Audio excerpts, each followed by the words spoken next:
Dear viewers, this video delves into Trump's legal issues and implications, which involves several legal disputes and complexities.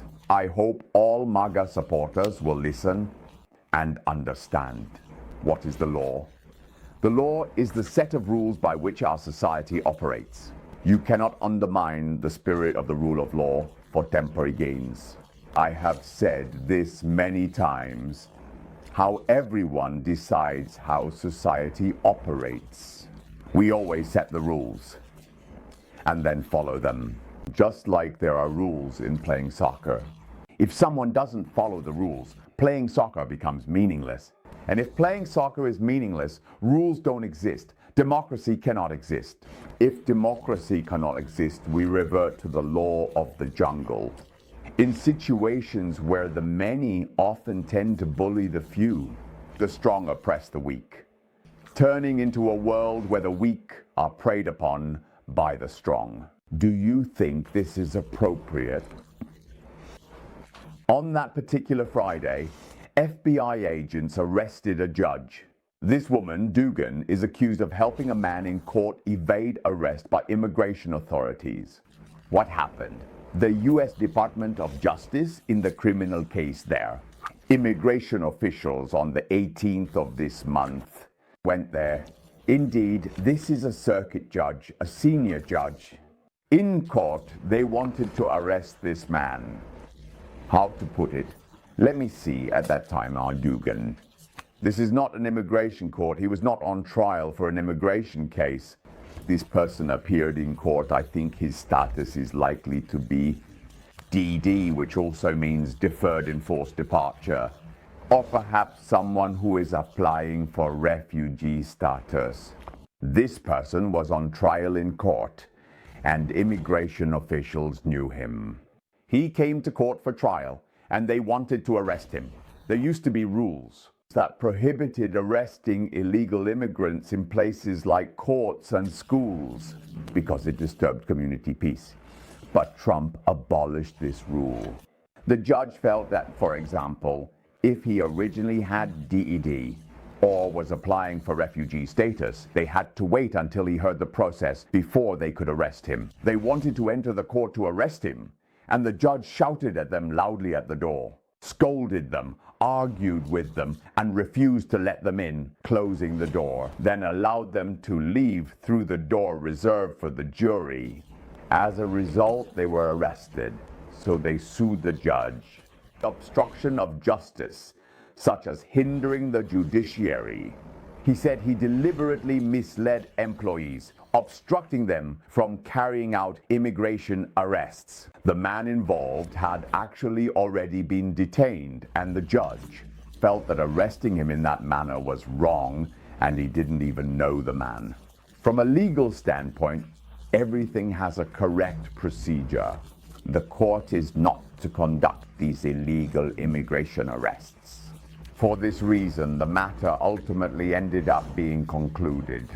Being unresolved, you take him to another court, and the judge releases him. Many universities in the United States, this incident is. The Harvard University immunity incident jointly signed a public statement, unanimously condemning the Donald Trump administration's unprecedented overreach into higher education and political interference, stand against government interference, institutional independence. This is serious.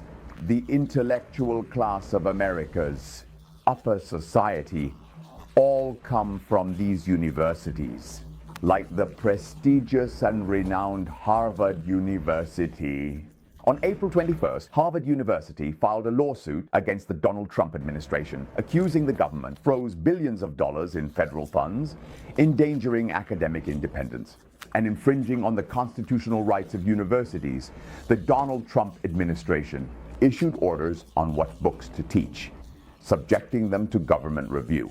For example, prohibiting discussions on the Middle East, about Islam as a religion of peace, and similar topics, imposing restrictions on actions such as hiring personnel and admitting students. Imposing restrictions, the joint statement emphasized, that universities are open to constructive reforms, but must oppose government interference in school learning and life, and public research funds should not be used as a means in order to force the school to fully comply, he said, with the intention of ensuring that the school complies. As leaders of American colleges and universities and institutions and academic institutions, we speak with one voice because the US government is using unprecedented measures, attitudes, politics, and methods such as to interfere with American higher education. I have previously spoken about how university freedom is achieved. When I was studying at the University of Hong Kong, I was actually quite naive. Upon entering the University of Hong Kong, I believed universities are autonomous. Police presence cannot arbitrarily enter to arrest people. The American higher education system's goals, dreams, and aspirations are numerous. Whatever students want or need, they make sure to provide it, including research universities such as community colleges, comprehensive universities such as and colleges, liberal arts education, public academia, and private institutions. The most important aspect is having the freedom to decide. Decisions are made based on academic foundations, such as who to admit, what to teach, specifically in terms of content and who teaches it, how to teach this in a step-by-step manner. If academic freedom is restricted, the consequences will be fully borne by our society and students. Over 500 universities. According to his statement, the presidents of 503 universities have already signed it. Among the top law schools in the United States, only 3 out of 10 have not signed. I tell you, they just will eventually sign. They need to follow procedures, which means this lawsuit, the US government is fighting against universities nationwide, especially with the most prominent law school professors across the country in this lawsuit. The first is Stanford. Originally, I didn't know, I thought it was Harvard, New York University, and University of Chicago. These 3 have not signed. The University of Chicago. These 3 have not signed. The others have signed during Donald Trump's administration. And the government and universities are in conflict, with many university representatives holding meetings to seek broader community and business support to defend academic freedom. Over 500 universities are mobilizing their alumni to rally support. This is a very powerful thing, not to mention 500 universities, indeed just 1 Harvard, 1 Yale, 1 Princeton. These universities with so many alumni, so many celebrities, that the US government is dissatisfied with many universities for their response to anti-Semitic protests, stating the anti-Semitic protests are actually in support of Palestine, calling for Israel to cease fire, along with many Ivy League universities like Harvard and Cornell, cutting their federal funding.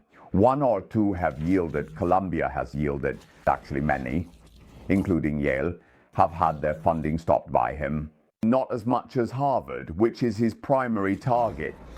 On April 25th, Donald Trump, Harvard hired a lawyer named Burke, and that Burke is also an external advisor to the Donald Trump group.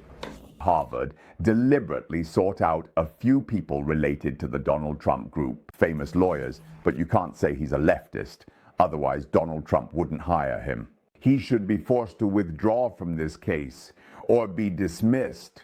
As a result, he was dismissed. Harvard University is a threat to democracy. Has anyone heard about this? Harvard University, Donald Trump said, is a threat to democracy. A lawyer representing me should be immediately forced to resign or be dismissed. Anyway, he's not a very skilled lawyer. Harvard University, on April 21st, filed a lawsuit against Donald Trump admin in federal court of Massachusetts. He froze $2.2 billion in federal funds, which is illegal, overstepped authority, and intended to control academia because of this. In response to the lawsuit against government, Harvard refused government's illegal demands to freeze funds and initiate necessary investigations, threatening not to issue visas to its international students, revoking its tax-exempt funds, a series of threats. But now this matter has become very significant. What legal perspective is Harvard using to fight this? First, it violates the U.S. First Amendment because you intend to control university hiring decisions and teaching content, eroding academic freedom and independence. Why is that? This was already clearly defined in the 1960s. Academic freedom is part of freedom of speech and is fully protected by the First Amendment. This has been very clearly interpreted by the Supreme Court. Academic freedom, as part of freedom of speech, is not allowed to be interfered with by the federal government. The lawsuit is against Kennedy, the Secretary of Education, for the government violating the Administrative Procedure Act and the Civil Rights Act without due process, imposing penalties. According to the Administrative Procedure Act, you need to hold a hearing and give the other party an appeal mechanism, which is currently completely absent, thus violating procedural justice, due process of law, and violating the Civil Rights Act, which also outlines rights. It violates 3 laws with funds frozen and a stop work order issued. What does it affect? Therefore, he filed a lawsuit to implement. For example, it affects tuberculosis, muscular dystrophy, lateral sclerosis, which is ALS, these academic studies. Harvard Medical School is, of course, very impressive, and Harvard President Bacow emphasized threatened students and higher education. A professor from Harvard Law School pointed out that the government is threatening to withhold federal funds, threatening Harvard. Accepting academic and recruitment interference is typical of law professors. Taking it to court, it's difficult to fight against 500 universities and legal experts because all the judges and lawyers are like their proteges. It's clearly a typical violation of the First Amendment. The former dean of the University of Chicago Law School, I believe, Harvard will win, all lawsuits will be won, 7 legal experts, all stated that fundamentally Donald Trump is completely illegal and unconstitutional. It's as if the Constitution is written very clearly. How can he not grant citizenship to US-born people, born in the US, have the right to reside in the US, regardless of who their parents are now? Those who say illegal immigrants have no American, like this is completely and obviously illegal, Donald Trump goes to the judges. I have never in my life seen such absolutely blatant illegality. Constitutional government actions. A professor from Boston University said that the immediate and pressing urgency of freezing funds can obtain a restraining order requiring the government to pay before the final judgment. Over 800 Harvard staff members are demanding that the school boycott the government, a political science professor said, addressing the education sector. And civil society sends a signal that Donald Trump's actions are illegal. The chairman of the large university committee, Mitchell, praised Harvard's actions. They expect judges to condemn the destruction of academic research and scientific conduct. Obama came forward, as he is a Harvard alumnus. He praised Harvard. If even Harvard doesn't stand up, then no one can, because Harvard is not easily threatened at all. His donations amount to $52 billion, making it the richest university in the world. Donald Trump recently did something else, which I thought was quite unexpected and surprising in a way. Only Xi Jinping would do, but Donald Trump did it too, starting from March 6th. He sued human rights lawyers and issued executive orders to many law firms, revoking security clearances and banning entry to government buildings. This is shocking, and even more shocking is the threat to cancel the federal contracts. This is using any means necessary by all possible methods, to such an extent targeting those law firms and then those law firms clients who do business with the federal government are also being threatened. This completely ignores the law and principles in a way that those law firms are certainly among those currently being judged. These law firms have previously defended Donald Trump's political opponents or participated in investigations against Donald Trump. What is a lawyer? In the United States, the cornerstone of the world's democratic system and the spirit of the rule of law is that everyone should have the right to legal defense. Lawyers are supposed to defend everyone. Even if it's a serial killer, if they hire you, you have to defend them. This is the oath of a lawyer. Now, if they defend your political opponents, you go after them. It's just like the Chinese government persecuting human rights lawyers. And regarding the investigation into Donald Trump, what is a lawyer? It is the local judicial authorities outsourcing to these law firms to conduct prosecutions. When these matters arise, they will inevitably be involved. Now, you are persecuting these law firms. I can't imagine this. I want some mega supporters to answer me, is this right? If this is the case, then when the government sues someone, there will be no law firms willing to help them defend, like in mainland China, where lawyers come and help you plead guilty. All right, they have issued a memorandum to prevent the abuse of the legal system, allowing the Department of Justice to more broadly target the legal profession. This is an outrageous matter, said a professor from Yale Law School. The legal industry is very vulnerable because you threaten the law firms. Those partners feel there is no business, so they will take clients away. Once a partner leaves, there will be less business. With less business, more partners leave, and the law firm collapses. So law firms dare not oppose the government. By April 11th, 9 law firms had committed to providing $940 million in free legal services to the Donald Trump administration, abandoning DEI standards to avoid sanctions from Donald Trump.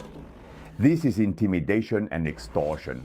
9 law firms are providing $900 million, averaging $100 million per firm. They help the Donald Trump administration with lawsuits without charging fees. And they will no longer use DEI standards, so he forgives them. Donald Trump administration has a get-out-of-jail-free card, get-out-of-jail-free card. I wonder if Bannon will help Guo Wengui get a get-out-of-jail-free card by donating millions of dollars to Donald Trump.